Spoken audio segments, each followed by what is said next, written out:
നമസ്കാരം, എല്ലാവർക്കും പ്രവാസി മലയാളിയിലേക്ക് സ്വാഗതം. നിയമങ്ങൾ കർശനമായി ഒരു വിട്ടുവീഴ്ചയും കൂടാതെ നടപ്പിലാക്കുന്ന ഗൾഫ് രാജ്യമാണ് സൗദി അറേബ്യ. കുറ്റക്കാരെന്ന് കണ്ടെത്തിയാൽ പ്രവാസികളെന്നോ സ്വദേശികളെന്നോ നോക്കാതെ തന്നെ നടപടിയെടുക്കുകയും ചെയ്യും. ഇപ്പോൾ രാജ്യത്ത് നിയമവിരുദ്ധമായി താമസിക്കുന്നവരെ കണ്ടെത്താനുള്ള പരിശോധന കർശനമായി തുടരുകയാണ്. നിയമവിരുദ്ധമായി സൗദി അറേബ്യയിൽ താമസിച്ചിരുന്ന 15,000-ഓളം വിദേശികളെ അറസ്റ്റ് ചെയ്യുകയും 10,482 പേരെ നാടുകടത്തുകയും ചെയ്തു. ഒരാഴ്ചക്കിടെയാണ് ഇത്രയധികം പേർ അറസ്റ്റിലായത്. രാജ്യത്തിന്റെ താമസ, തൊഴിൽ, അതിർത്തി സുരക്ഷാ നിയമങ്ങൾ ലംഘിച്ചവരാണ് പിടിയിലായത്. രാജ്യവ്യാപകമായി നടത്തിയ പരിശോധനയിലാണ് നടപടി.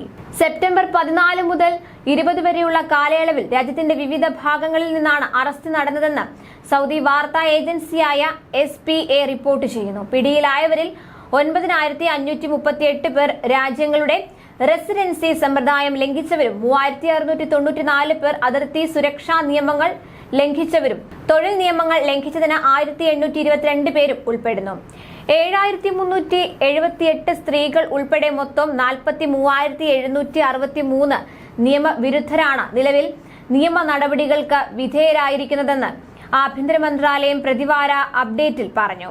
നാട് കടത്തുന്നതിന് മുന്നോടിയായി യാത്രാരേഖകൾ ലഭിക്കുന്നതിന് മറ്റ് 38,220 പേരെ അവരുടെ നയതന്ത്ര ദൗത്യങ്ങളിലേക്ക് റഫർ ചെയ്തിട്ടുണ്ട്.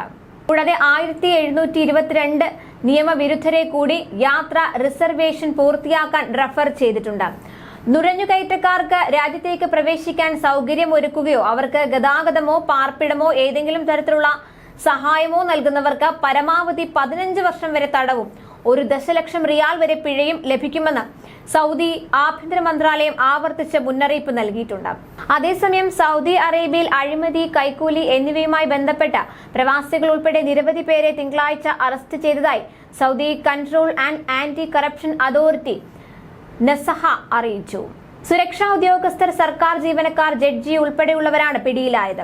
അറസ്റ്റിലായവരിൽ ചിലരെ കോഴപ്പണം കൈപ്പറ്റുന്നതിനിടെ നസഹ കയ്യോടെ പിടികൂടുകയായിരുന്നു. പ്രതികളെ പ്രോസിക്യൂട്ട് ചെയ്യുന്നതിന് കോടതികളിലേക്ക് റഫർ ചെയ്യുന്നതിന് മുൻപ് നിയമപരമായ നടപടിക്രമങ്ങൾ പൂർത്തിയാക്കാൻ നസഹ നടപടികൾ സ്വീകരിച്ചു വരികയാണെന്നും പ്രസ്താവനയിൽ പറഞ്ഞു.